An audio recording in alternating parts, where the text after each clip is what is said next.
The stonovula of my drifting amalgams universe are Stone Age avians. I enjoy speculating about different evolutionary paths, but creative writing about animals requires a specialized approach to envisioning societies and manipulating environments. Today's task is to envision birds using tools, as well as making them. Hi, I'm Casey Hudson and I write sci-fi novels.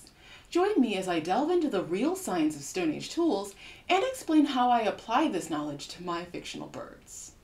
First, let's talk science. At their most basic, all Stone Age tools are cores and flakes. Stone flaking is the process of striking flakes off a stone core.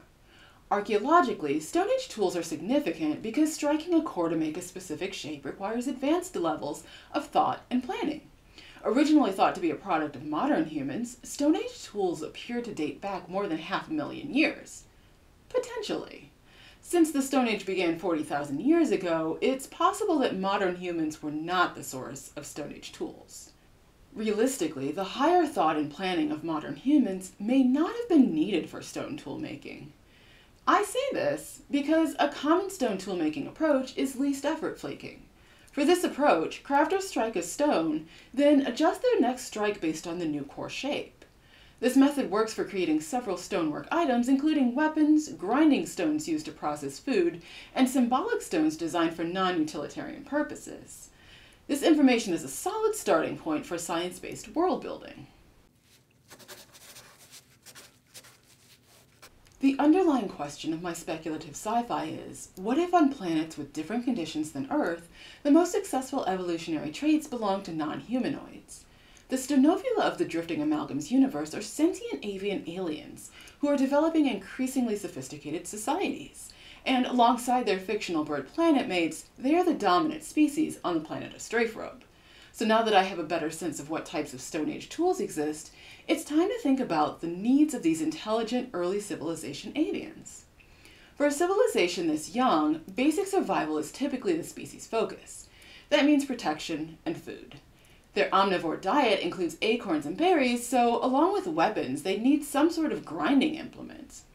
Reasonable, but their bodies are not designed for the type of flaking and sharpening that humans can do.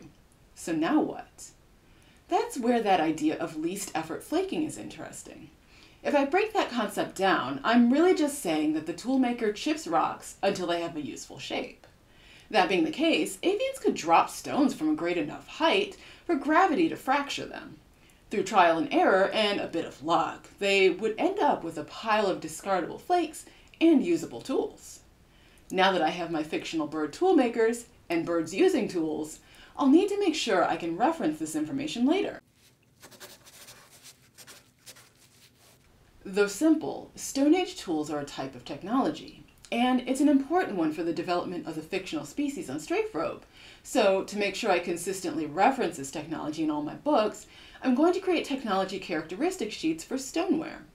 I'll keep the sheet for knives separate from the one for grinding stones, since these two items will be developed at slightly different points in stonovula civilization. The technology template I've created for myself is designed to be relevant for more advanced societies, but I'll still fill in all the sections. Because I'm creating a continuity guide, I want to include enough detail to remember my present-day train of thought. To complete the sheet, I've added a bit of storytelling on top of the world building.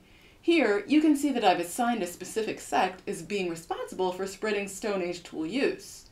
Additionally, individuals carry favored tools wherever they go, and the type of tool they carry communicates their values. And there you have it, fictional bird tool making and use. I'll leave a link in the description for those who want to take a closer look at the tech sheet I just created. Until next time, stay curious.